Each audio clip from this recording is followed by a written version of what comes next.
Bismillahirrahmanirrahim. Today we are going to discuss how to examine the patient of chronic liver diseases CLD. कैसे करना है आपने मुआयना जिगर के मरीज़ का। सबसे पहले आपने शुरू करना है आई से। You should start from I. I में आपने क्या चेक करना है? आई में आपने बिलिरुबिन चेक करना है, जॉन्डिस चेक करना है। तरीका क्या है?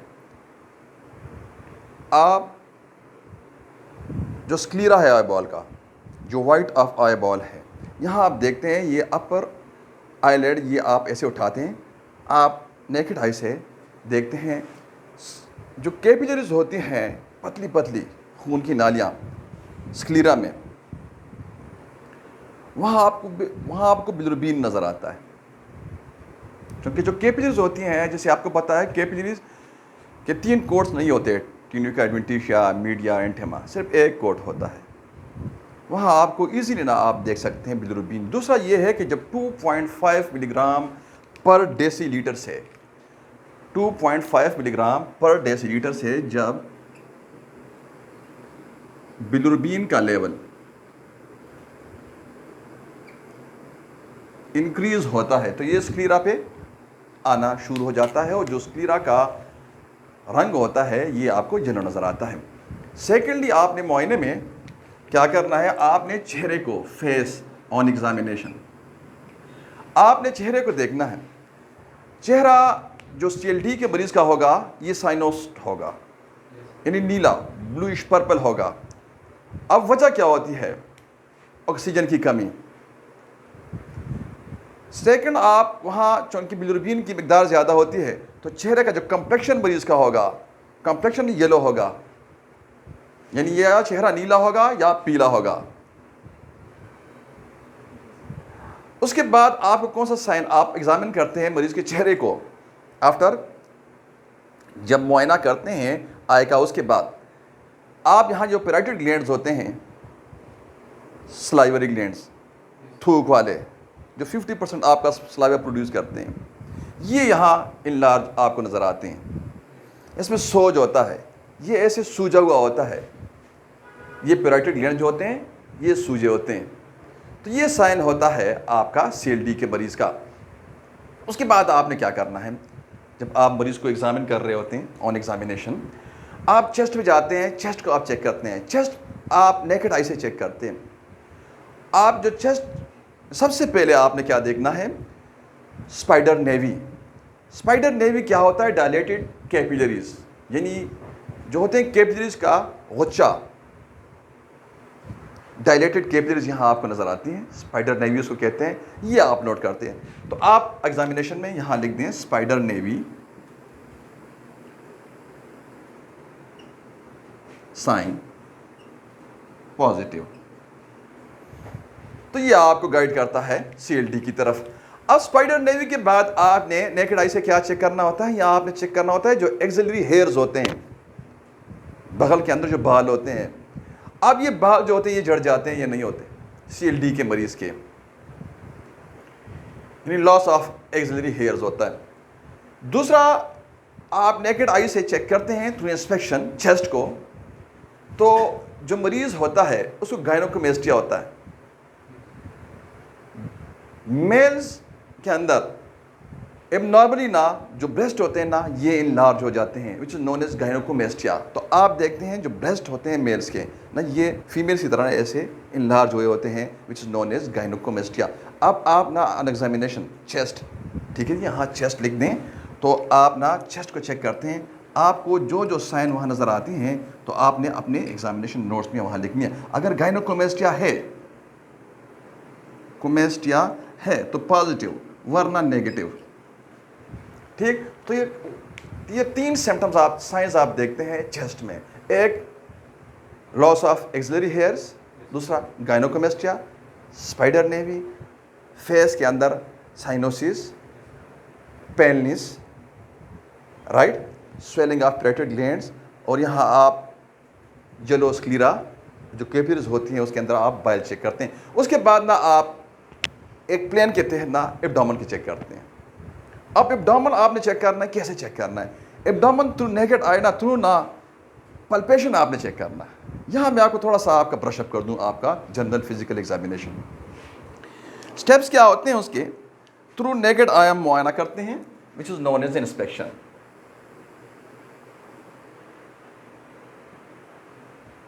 Through naked eye, through stethoscope, जी anyone, auscultation, well done. Third step क्या होता है? पल्पेशन, टटोल कर देखना। चौथा स्टेप परकशन, ठोंक कर देखना।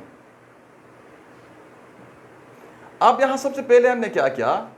थ्रू इंस्पेक्शन हमने मरीज को चेक किया ऑन एग्जामिनेशन। थ्रू इंस्पेक्शन हमने चेक किया मरीज को, हमने आय चेक किया थ्रू नेकेड आय, पेशेंट का आय हमने चेक किया थ्रू नेकेड आय। उसके बाद ना हमने फेस चेक किया थ्रू नेकेड आय, हमने चेस्ट चेक किया थ्रू नेकेड आय। अब ना हम एब्डोमेन चेक कर रहे हैं थ्रू पल्पेशन। हम पल्पेट करते हैं मरीज को, कैसे करना है। यहाँ मैं थोड़ा सा एक पॉइंट है आपको पल्पेशन का वो समझा दूँ।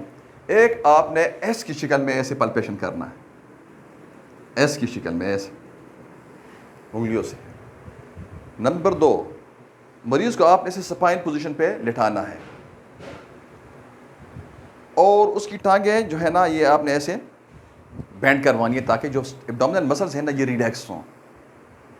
और उसको आपने इंस्पिरेशन का कहना है और आपने उधर चेक करना है, राइट।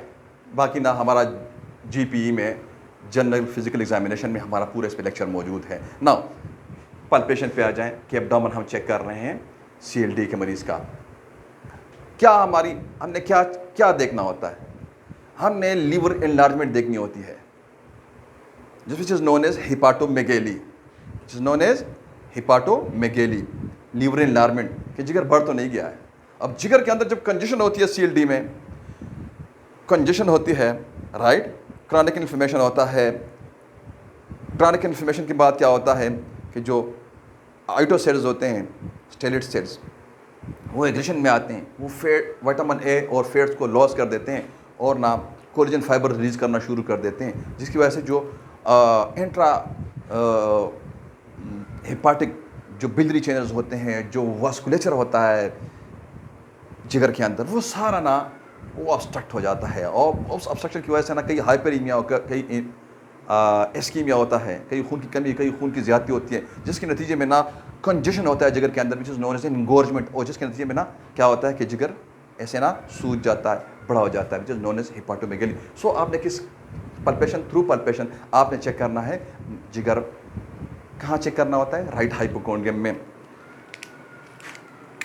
जैसे आप सबको पता है कि पेट को हम 9 हिस्सों में तकसीम करते हैं। दिस इज अम्बलिकस, तो अम्बलिकस के राइट साइड पे और लेफ्ट साइड पे आप फर्ज लकीर खींचते हैं, एक अम्बलिकस का ऊपर और एक अम्बलिकस के नीचे एक लकीर हम खींचते हैं। अब ना यहाँ क्या, इसको क्या कहते हैं? राइट हाइपोकोंड्रिक रीजन, इसको क्या कहते हैं? एपिगैस्ट्रिक रीजन, इसको क्या कहते हैं? लेफ्ट हाइपोकोंड्रिक रीजन, और इसको क्या कहते हैं? राइट लंबर रीजन, और इसको कहते हैं लेफ्ट लंबर रीजन, इसको अम्बलिकल, और इसको हाइपोगैस्ट्रियम, इसको राइट इलिक फोसा, इसको ये लेफ्ट इलिक फोसा, सॉरी ये राइट इलिक फोसा, राइट। तो आपने पल्पेशन के दौरान ना राइट हाइपोकोंड्रिक रीजन पे आपने पल्पेट करना होता है। तो यहां आपको जो अगर जिगर इनलार्ज हुआ होता है तो आप वहां महसूस करते हैं, और मरीज टेंडर भी होता है। टेंडरनेस जानते हैं, जब आप हाथ लगाते हैं, आप मरीज के चेहरे को आपने देखना है थ्रू जब आप पल्पेशन कर रहे होते हैं ना, तो आपने मरीज के चेहरे को ज़रूर देखना है। अगर उसको दर्द महसूस होता है तो उसके चेहरे पे आपको दर्द साफ नज़र आता है। अगर वो महसूस करता है ना, आप हाँ हाथ लगाते हैं। डीप पल्पेशन भी होता है, सुपरफिशियल भी होता है। पहले आपने सुपरफिशियल करना है, उसके बाद आपने डीप पल्पेशन करना है। आप ना अगर मरीज़ को टेंडर होता है, यहाँ दर्द होता है, यहाँ लाजमी बात, जब इन्फ्लेमेशन होगा जिगर के अंदर, जब जिगर के अंदर इन्फ्लेमेशन होगा तो दर्द करेगा। जब आप उसको हाथ लगाते हैं तो वो टेंडर भी करता है। तो उसके बाद आपने फर्दर वर्कअप करना है ना, आपने अल्ट्रासाउंड की तरफ जाना है, राइट। आपने अल्ट्रासाउंड की तरफ जाना है, आपने लीवर एंजाइम्स की तरफ जाना है, आपने बिलिरुबिन की तरफ जाना है, आपने प्रोटीन्स की तरफ जाना है, पीटी की तरफ जाना है, एपीटीटी की तरफ जाना है, एजी रेशो चेक करना है, कंजुगेटेड बिलिरुबिन चेक करना है, अनकंजुगेटेड बिलिरुबिन चेक करना है, टोटल बिलिरुबिन चेक करना है, एएलपी अल्कलाइन फास्फेटेज चेक करना है, एसजीपीटी चेक करना है, एएसटी चेक करना है, जीजीटी चेक करना है। फर्दर आपको ये गाइड करेगा। ये जब आप चेक करते हैं, मरीज को मुआयना करते हैं क्लिनिकली, आप ना यहाँ आप लेफ्ट हाइपोकोंड्रिया पे आ जाएं और इधर आप पाल्पेशन शुरू कर दें, तो यहाँ आपको स्प्लीनोमेगेली, जो स्प्लीन होता है ना, ये इलाज मिलेगा। तिल जो होती है CLD के मरीज़ की बढ़ जाती है, जिसकी वजह से उसकी भूख ख़त्म हो जाती है, वो कमज़ोर होना शुरू हो जाता है, उसके एज भी नीचे आता है, राइट। तो आपने वहाँ क्या करना होता है, आपने उधर CLD का इलाज करके ना, आप वहाँ CLD का इलाज करते हैं तो आपके मरीज़ का एच भी इम्प्रूव होना शुरू हो जाता है, उसका ओवरऑल जो हेल्थ होता है वो इंक्रीज़ होना शुरू हो जाता है। अब उसके बाद ना आपने क्या करना है, आपने परकशन पे आना है, ठोंक कर चेक करना है। पल्पेशन आपने किया, इंस्पेक्शन आपने किया, अब परकशन की तरफ आ जाएं, मरीज़ को आपने ठोंक कर देखना है। बाकी डिटेल हमारा परकशन कैसे करना है, क्या प्रोसीजर है, क्या तरीका है, वो हमारा जनरल फिजिकल एग्जामिनेशन के लेक्चर्स हमारे थे, क्लिनिकल मेथड्स पे हमने एक सीरीज़ पूरा किया हुआ है, वहाँ आप देख सकते हैं। यहाँ मैं थोड़ा सा आपको बताऊँ, आप ठोंक कर चेक करते हैं, आप मरीज़ को सपाइन पोजीशन में से लेटाते हैं और आप उसके एब्डोमेन पे हाथ रखते हैं और दूसरे हाथ से उसको ऐसे ठोंक कर चेक करते हैं for resonance sounds and for dull sound. यहाँ मैं आपको ब्रीफली ये इतना बताता चलूँ कि आप रेजोनेंस साउंड और डल साउंड आपने कैसे चेक करना है। आप एक टिन लें, अब खाली जो एम्प्टी टिन होता है आप उसको ऐसे ठोंक कर देखें और उसका साउंड सुने, और उसके बाद ना आप उसमें पानी डाल के ना उसको ऐसे ठोंक कर देखें, उसका साउंड सुने। अब जब पानी उसके अंदर होगा और आप उसको ऐसे आप उसको हिट करते हैं, आप उस हिट करने से ना आपको जो साउंड प्रोड्यूस होगा वो डल साउंड प्रोड्यूस होगा, which sound, dull sound produce होगा। और अगर जब वो खाली होगा तो आप उसको ऐसे हिट करते हैं ना हाथ से, तो उंगली से, तो वो क्या करेगा, वो आपको रेजोनेंस साउंड प्रोड्यूस करवाएगा। Am I clear. अब ना यहाँ आपने क्या चेक करना है, आपने पानी चेक करना है कि पेट के अंदर पानी तो नहीं है। फिर आपने फर्दर इन्वेस्टिगेट करना है, फर्दर वर्कअप करना है, किसके लिए, अल्ट्रासाउंड आपने लिख के देना है, और बहुत सारी चीज़ें आपने करनी है। और आपने मरीज़ को देखना होता है कि इसका सांस फूलता है कि नहीं फूलता, राइट। अगर मरीज़ का सांस फूलता है, ठीक, और यहाँ बोझ महसूस होता है, आप ना ऐसे, आप ऐसे पेट को यहाँ से ऐसे प्रेस करते हैं, ठीक है जी, तो सारा पानी इधर जाता है। अब यहाँ से प्रेस करते हैं, सारा पानी इधर आ जाता है। आप ना उसके लिए और भी साइंस होते हैं कि साइटिस का मरीज़ है क्या नहीं, टांगी सूजी होती है, जनरल इन्हिसार का होता है, ओडीमा होता है पूरी बॉडी में, वो मैं आपको ना सिस्टमेटिक ना आपको एग्जामिन कैसे करना है आपने, वो मैं आपको समझाता हूँ। अब उसके बाद इस एब्डोमेन के बाद आपने क्या करना है, एब्डोमेन के बाद ना आपने हाथ और पैर चेक करने हैं, राइट। पैर आपने चेक करने कैसे हैं, आप ना आप लेग्स चेक करते हैं, आप वहाँ पैर थ्रू नेकेड आई चेक करते हैं, नेकेड आई देखते हैं, आप देखते हैं वहाँ सोज पड़ा हुआ है, ठीक है जी। जो ये एंकल जॉइंट है, यहाँ ये बोन आप चेक करते हैं ना, ये बोन नज़र नहीं आता, टांगे फुट्स ऐसे ना, ये टो सूजा हुआ होता है, आपको शक पड़ता है, आप ऐसे करें कि आप ना ये अपने थंब से वहाँ 10 सेकंड के लिए प्रेस कर दें। आप छोड़ते हैं तो वहाँ पेट बनता है, आप छोड़ते हैं वहाँ पेट बनता है, राइट, इजी टू अंडरस्टैंड। तो आप आसानी से चेक कर सकते हैं कि इसको पेडल उडीमा है, इसकी टांगें जो हैं ये सूज गई हैं, राइट। तो टांगों के बाद आया आपने चेक किया, फेस आपने चेक किया, चेस्ट आपने चेक किया थ्रू इंस्पेक्शन, एब्डोमेन की तरफ आप आए, आपने थ्रू पाल्पेशन चेक किया एब्डोमेन को, उसके बाद ना आप परकशन की तरफ आपने साइड्स के लिए चेक किया, परकशन को इस्तेमाल किया आपने, उसके बाद ना आपने हाथ और पैर चेक करने। टांगों में आपने क्या चेक करना है, ओडीमा कैसे चेक करना है बता दिया आपको। Any question up to this? No question. Now हाथ, ठीक है, वो क्या साइंस हैं, वो क्या सिम्टम्स हैं जो आपको गाइड करती हैं कि the patient is suffering from CLD, right. अब वो हाथों में आपने सबसे पहले उसके नेल्स चेक करने हैं। आप उसके नेल्स चेक करते हैं ना, तो ये बिल्कुल नीले होते हैं, और ना ये जो नेल्स का जो ये बेड होता है ना, ये ऐसे उभरा हुआ होता है, यानी कन्वेक्स होता है, बाहर की तरफ ऐसे इसने पेट निकाला हुआ होता है। ये बिल्कुल आपको पर्पल, जिस तरह मैंने चेहरे में आपको इंस्पेक्शन में बताया, ये पर्पल ब्लू होगा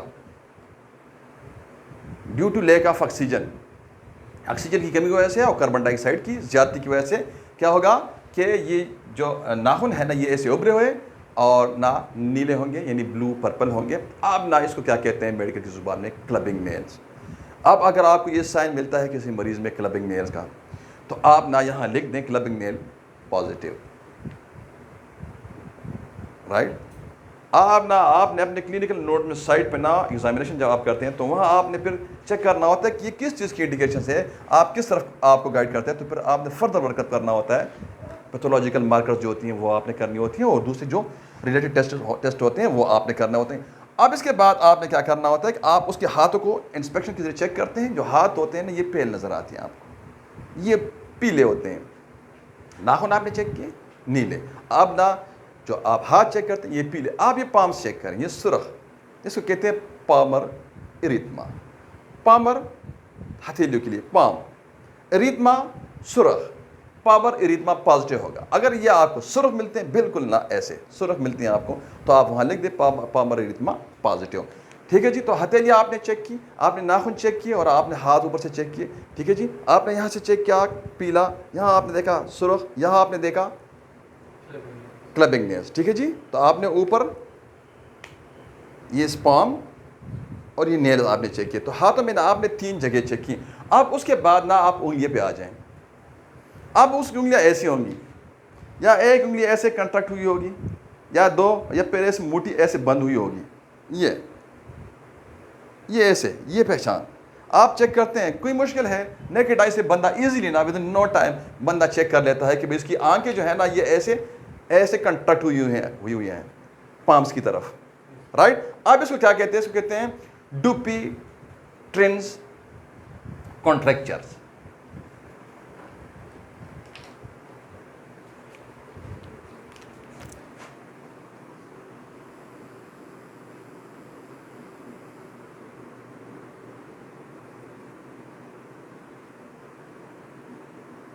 कॉन्ट्रैक्चर, डुपीट्रेन कॉन्ट्रैक्चर। अब अगर ये होता है तो ये आप पॉजिटिव समझ गए क्या होता है।